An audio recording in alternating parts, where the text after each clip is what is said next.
The path to self-rule begins with self-discipline and service to the nation. Gopal Krishna Gokhale, born on 9th May 1866 in Kotluk, Maharashtra, Gopal Krishna Gokhale rose from a modest background to become one of India's most respected leaders. Educated at Elphinstone College in Bombay, he became deeply influenced by liberal thought and Western political theory, laying the foundation for his future role as a reformer. As a key figure in the Indian National Congress (INC), Gokhale was part of the moderate faction that believed in achieving self-rule through peaceful and constitutional means.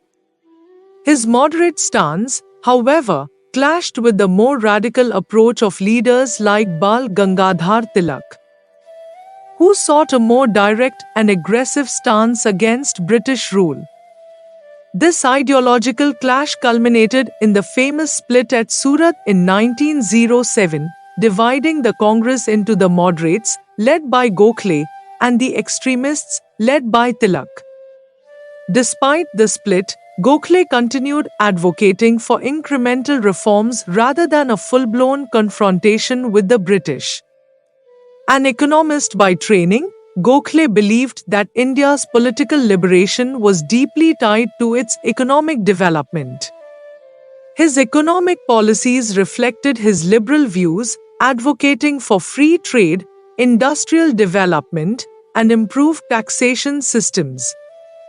He also supported social reform to uplift the masses, stressing the need for education, especially in rural areas, as the backbone of national development.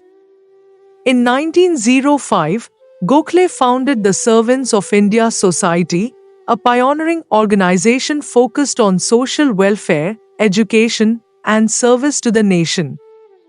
Its members were dedicated to uplifting the poor, promoting education, and working towards social reforms. This society became a platform for Gokhale's belief in selfless service and provided a training ground for many future leaders of India.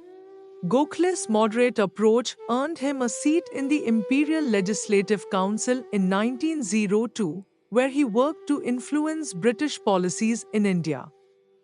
He tirelessly campaigned for greater representation for Indians in government, land reforms, and improvements in taxation policies. His involvement with the British government was not without criticism, but Gokhale believed in the power of dialogue and negotiation to bring about change. Gokhale was a vocal opponent of the Indentured Labor System, particularly the exploitation of Indian laborers in British colonies like South Africa, Mauritius, and Fiji. He actively campaigned against this form of semi-slavery, urging the British government to abolish it and end the harsh treatment of these laborers. His efforts brought significant attention to the plight of indentured workers and laid the groundwork for future reforms. Gokhale played a pivotal role in shaping the ideals of Mahatma Gandhi, who referred to Gokhale as his political guru. Upon his return from South Africa, Gandhi sought Gokhale's guidance, adopting his principles of nonviolence, moderation, and constitutional reform.